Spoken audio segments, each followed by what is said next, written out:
Hukum menolak hal yang bertentangan dan tidak layak, apalagi di negara yang menganut prinsip negara hukum. Dewan Juri yang terhormat, saya Cika Restu Syifa Widiana, Hidayat Nasution, dan Gregorius Yosep Laba dari Sekolah Tinggi Hukum Indonesia Jentera dengan ini menegaskan keberpihakan kami bahwa kami menolak adanya penerapan Omnibus Law karena kami meyakini bahwa hal tersebut akan mengancam demokrasi konstitusional di Indonesia. Maria Budiarjo menjelaskan, demokrasi konstitusional ialah pemerintahan demokratis yang terbatas kekuasaannya. Prinsip demokrasi konstitusional juga tercermin dalam Undang-Undang Dasar 1945 Pasal 1 Ayat 2 dan 3 yang menjelaskan bahwa Indonesia menjunjung tinggi kedaulatan rakyat dan melaksanakan tindakan berdasarkan hukum. Dewan Juri yang terhormat, baru-baru ini Presiden Joko Widodo mencetuskan adanya penerapan Omnibus Law. Black Law Dictionary edisi 9 yang sejalan dengan Audrey O'Brien menjelaskan bahwa Omnibus Law ialah suatu konsep yang mencangkup lebih dari satu aspek yang digabung menjadi satu undang-undang.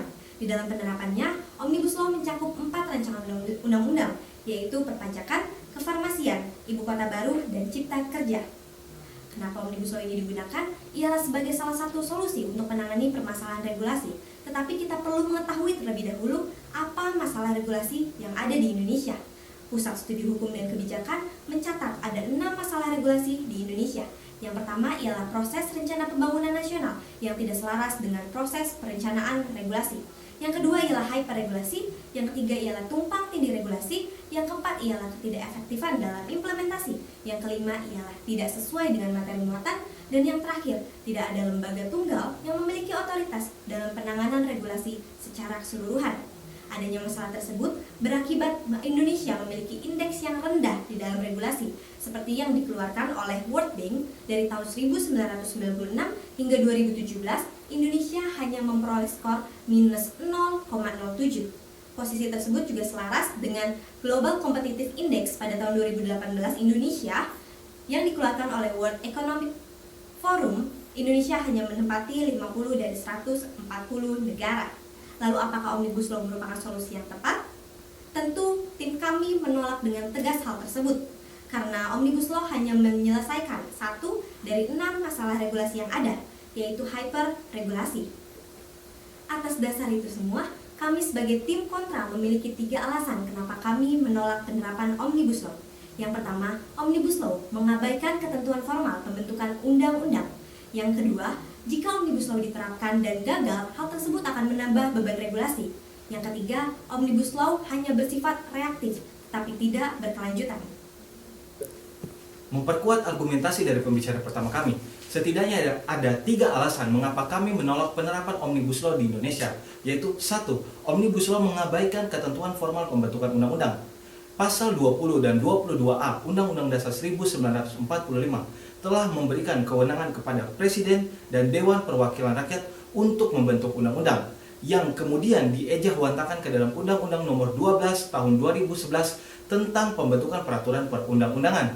Undang-undang ini telah mencerminkan prinsip demokrasi konstitusional karena mewajibkan keterbukaan informasi dan partisipasi publik dalam setiap tahapan pembentukan undang-undang. Hal ini tentu berbeda dengan konsep Omnibus Law yang mempunyai karakteristik yaitu mengatur banyak aspek, multisektor, dan pembahasannya yang cepat, sehingga mengabaikan partisipasi publik dan kehati-hatian dalam pembentukan regulasi. Contoh konkret Omnibus Law adalah rancangan Undang-Undang Cipta Kerja dan Perpajakan yang melanggar 2 tahapan pembentukan undang-undang, yaitu perencanaan dan penyusunan, karena tidak melibatkan partisipasi publik dan tidak menyediakan keterbukaan informasi publik yang sudah pasti bertentangan dengan pasal 96 ayat 1 dan ayat 4 Undang-Undang Nomor 12 Tahun 2011 serta kedaulatan rakyat sebagaimana yang dijamin di dalam pasal 1 ayat 2 Undang-Undang Dasar 1945. Kedua, Omnibus Law ketika diterapkan akan menimbulkan berbagai permasalahan regulasi. Hal ini bisa kita lihat di dalam pasal 173 RUU Cipta Kerja yang katanya merampingkan regulasi, tetapi faktanya mendelegasikan pengaturan di bawah undang-undang sebanyak 512 regulasi, mulai dari PP hingga Perpres, belum termasuk Permen dan Perda. Artinya, di masa depan kita mengulangi kesalahan yang sama karena memproduksi banyak regulasi tanpa adanya upaya antisipatif menata regulasi. Selain itu, permasalahan lain yang bisa kita jumpai yaitu Omnibus Law mereduksi kewenangan pemerintah daerah. Hal ini dapat dilihat di dalam pasal 166 Rancangan Undang-Undang Cipta Kerja yang memberikan kewenangan kepada pemerintah pusat untuk dapat membatalkan peraturan daerah. Hal ini tentu bertentangan dengan pasal 18 ayat 2 Undang-Undang Dasar 1945 yang menjamin kewenangan pemerintah daerah untuk membentuk perda. Namun, Omnibus Law merampas kewenangan tersebut. Omnibus Law juga bertentangan dengan putusan Mahkamah Konstitusi nomor 56 tahun 2016 yang menyatakan pemerintah pusat tidak boleh membatalkan peraturan daerah karena berpotensi untuk menyalahgunakan kekuasaannya. Yang ketiga, Omnibus Law bersifat reaktif dan tidak berkelanjutan. Hal ini bisa dilihat bahwa Omnibus Law hanya menyelesaikan satu dari 6 problem regulasi, yaitu hyperregulasi. Pun jika Omnibus Law diterapkan untuk menata regulasi, maka tidak akan efektif karena sifatnya hanya parsial, waktunya pendek dan tidak menyeluruh. Sedangkan Indonesia membutuhkan penataan regulasi yang menyeluruh, yaitu menyelesaikan 6 problem regulasi dan sistem yang berkelanjutan. Karena 3 alasan inilah kami menyatakan penerapan Omnibus Law akan mengancam demokrasi konstitusional.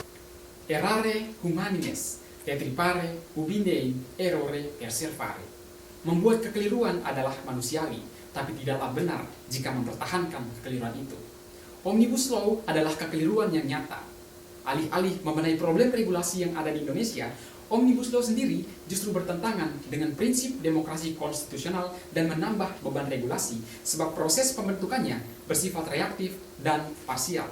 Oleh sebab itu, kami mengajukan 2 solusi. Pertama, mengoptimalkan peninjauan dan pemantauan. Seperti yang kita ketahui bersama, saat ini proses pembentukan undang-undang masih menggunakan dan berpedoman pada Undang-Undang Nomor 12 Tahun 2011 tentang pembentukan peraturan perundang-undangan, di mana prosesnya masih berjalan linear dari perencanaan, penyusunan, pembahasan, pengesahan, dan pengundangan.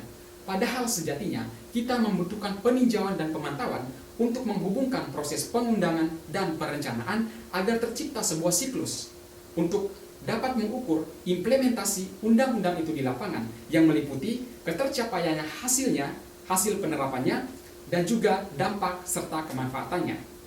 Kabar baiknya, peninjauan dan pemantauan ini telah diatur dalam pasal 95A dan pasal 95B Undang-Undang Nomor 15 Tahun 2019 tentang perubahan atas Undang-Undang Nomor 12 Tahun 2011 tentang pembentukan peraturan perundang-undangan. Dengan demikian, sejatinya pemerintah dan DPR harus mengeksekusi amanat undang-undang tersebut dan bukan dengan menjadikan Omnibus Law sebagai pendekatannya. Selanjutnya, untuk membenahi 6 problem regulasi yang ada di Indonesia, diperlukan cara yang lebih antisipatif dan menyeluruh. Untuk mengimplementasikan itu, kami menawarkan solusi yang kedua, yakni dengan membentuk Badan Regulasi Nasional. Adapun landasan hukum pembentukan Badan Regulasi Nasional ini telah tertuang di dalam pasal 21 junto pasal 99A Undang-Undang Nomor 15 Tahun 2019. Nantinya, lembaga ini akan mengkoordinasikan proses pembentukan peraturan perundang-undangan yang sebelumnya dikoordinasikan oleh kementerian-kementerian terkait. Lembaga ini juga nantinya diberikan dan dibekali sumber daya manusia yang handal dengan beranggotakan para pakar, ahli, dan profesional hukum, serta dengan pengintegrasian sistem e-legislation sebagai pusat data regulasi nasional. Sejatinya, Badan Regulasi Nasional ini telah berhasil diterapkan di beberapa negara, antara lain Jepang, Korea Selatan, Belanda, Jerman, dan lain sebagainya. Sebagai contoh, Korea Selatan telah berhasil bangkit dari krisis ekonomi tahun 1998 setelah membentuk badan yang bernama Regulatory Reform Committee pada tahun 1998. Berdasarkan seluruh argumentasi yang telah kami paparkan, maka tidak ada alasan bagi kami untuk menyetujui penerapan Omnibus Law di Indonesia karena hal tersebut melanggar demokrasi konstitusional. Salam konstitusi.